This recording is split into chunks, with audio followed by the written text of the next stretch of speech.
శ్రీమతి ముప్పాళ్ళ రంగనాయకమ్మ గారు రాసి ఒక తెలుగు వీక్లీలో ధారావాహికంగా ప్రచురింపబడిన ఈ నవల సినిమాగా తీసి 50 ఏళ్ళు పైనైంది.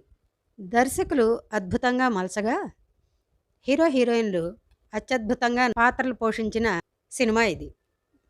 అరుణకి బాల్య వివాహం అయి 13 ఏళ్ళు వచ్చేసరికే ఏ అచ్చట ముచ్చట తీరకుండానే భర్త చనిపోయి బాలవితంతు కూడా అయిపోయింది. అటువంటి అరుణ అత్తమామల దగ్గరే ఉంటూ చదువుకుని టీచర్గా ఉద్యోగం చేస్తూ అత్తమామలను కూడా తనే పోషిస్తూ ఉంటుంది.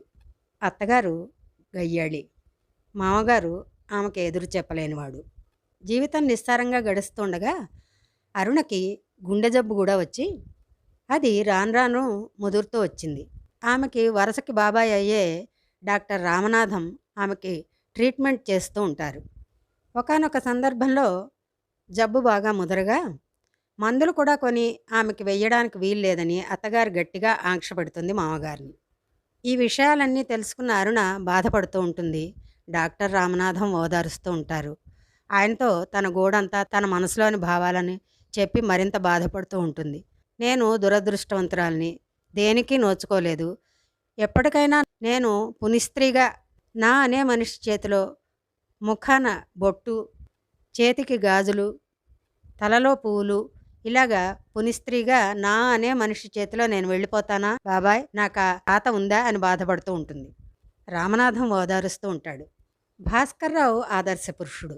ఉద్యోగరీత్యా హైదరాబాద్ వచ్చి డాక్టర్ రామనాథాన్ని కలవగా డాక్టర్ రామనాథం అతన్ని సాదరంగా ఆహ్వానించి, నువ్వు మంచి ఆదర్శ యువకుడని, ఆదర్శ భావాలు కలవాడవని విన్నాను.